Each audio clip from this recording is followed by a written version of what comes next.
Sabe, depois que um acidente acontece, a cena é quase sempre a mesma. Parece um quebra-cabeça gigante. De um lado você tem fotos, dados de sensores, entrevistas, um monte de peças soltas. Sozinhas, elas não dizem nada, são só ruído. E aí vem a grande pergunta: como é que a gente conecta esses pontos todos? Como a gente transforma essa montanha de informação em respostas de verdade para achar a causa raiz do problema? Bom, é exatamente essa jornada que a gente vai fazer aqui hoje. Para a gente colocar um pouco de ordem nesse caos, nosso roteiro está bem claro. A gente vai começar entendendo a filosofia por trás do modelo do queijo suíço. Depois, vamos para uma ferramenta super prática, o bow tie. Aí, claro, vamos comparar os dois, dar um mergulho rápido na árvore de falhas e, o mais importante, fechar entendendo como tudo isso ajuda a gente a sair da caça às bruxas e ir para a solução.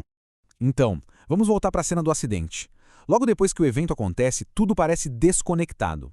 A gente fica se perguntando, foi uma falha de equipamento? Foi um erro humano? Ou quem sabe foi uma decisão de gestão que foi tomada anos atrás? A verdade, geralmente, está escondida bem no meio dessa confusão toda. Para organizar esse caos, a gente precisa de uma filosofia, um jeito de pensar. E é aqui que entra a ideia genial de James Reason, o famoso modelo do queijo suíço. É ele que dá a base para a gente entender uma coisa que parece contraintuitiva. Por que acidentes acontecem em sistemas que, na teoria, são super seguros? A ideia é até bem simples de visualizar. Pensa que cada camada de segurança que existe, pode ser um procedimento, um alarme, o treinamento de um operador, é como uma fatia de queijo suíço. E como todo bom queijo suíço, cada fatia tem buracos. Ou seja, toda defesa tem suas imperfeições. E aqui, olha, tá o pulo do gato.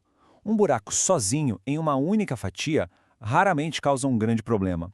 O perigo de verdade aparece quando os buracos de várias fatias diferentes, por uma infeliz coincidência, se alinham.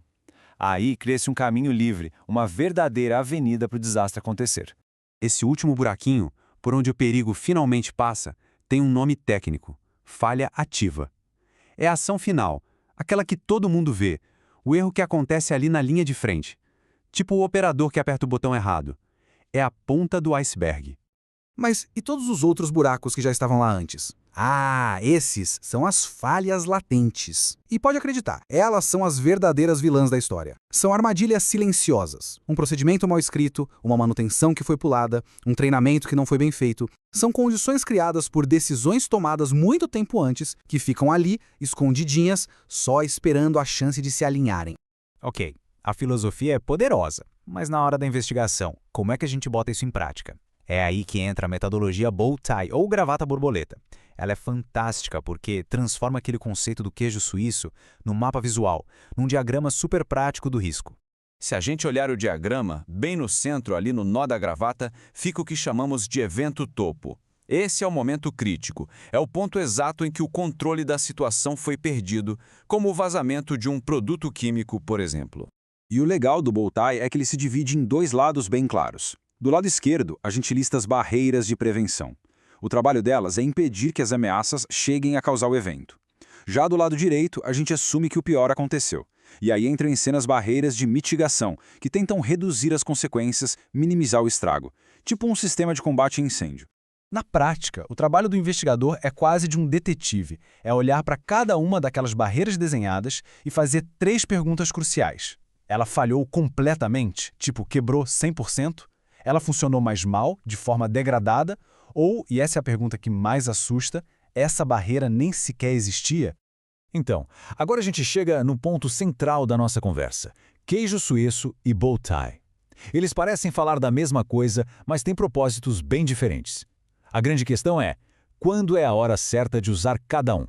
Olha, essa tabela aqui resume tudo de forma perfeita. Pensa assim, o queijo suíço é a filosofia. É a ferramenta conceitual que a gente usa para convencer a gestão a investir no sistema e não em culpar pessoas. Ele responde por que acidentes acontecem. Já o bow tie é a ferramenta de campo. É o mapa visual que a gente abre na sala de investigação para responder quais são nossas defesas e como elas falharam. E se a gente precisar de um super zoom numa peça específica, aí entra a árvore de falhas para entender a matemática por trás da quebra. E já que falamos nela, às vezes o bow tie nos mostra que uma barreira falhou, mas ele não detalha o porquê. Para entender a mecânica da coisa, a gente precisa de uma lupa. Essa lupa é a análise de árvore de falhas. Ela usa uma lógica de cima para baixo com as coisas chamadas portas lógicas, e ou, para mapear como as falhas se combinam. Pensa num exemplo prático. Para um tanque transbordar, talvez a válvula de entrada precise falhar aberta e o alarme de nível alto precise falhar também. Uma coisa sozinha não causaria o problema. É essa combinação que a ferramenta nos ajuda a enxergar. Depois de toda essa análise, de todo esse trabalho, é muito fácil cair na armadilha de apontar o dedo para alguém. Mas esse nunca deveria ser o objetivo. O verdadeiro poder desses métodos é justamente tirar o foco da culpa e colocar na solução. Então, o fluxo da análise fica bem amarradinho. A gente começa com o queijo suíço, para entender o conceito geral. Depois, usa o bow tie para mapear o cenário específico do que aconteceu. E, se for necessário, a gente dá um zoom com a árvore de falhas para entender a mecânica de uma falha em particular. E aqui está a grande lição de tudo isso. Essas ferramentas mostram onde o nosso esforço, nosso investimento, realmente vale a pena. Corrigir uma única falha latente como um procedimento ruim pode impedir dezenas de acidentes no futuro. E isso é infinitamente mais eficaz do que simplesmente punir o último elo da corrente. Isso tudo nos deixa com uma pergunta final, que talvez seja a mais importante. Se a gente sabe que essas falhas latentes existem e que são tão perigosas, por que raios elas continuam existindo nas nossas organizações? A resposta para isso nos leva para um lugar bem mais fundo, que envolve fatores humanos e cultura de segurança. Mas isso já é assunto para uma próxima análise.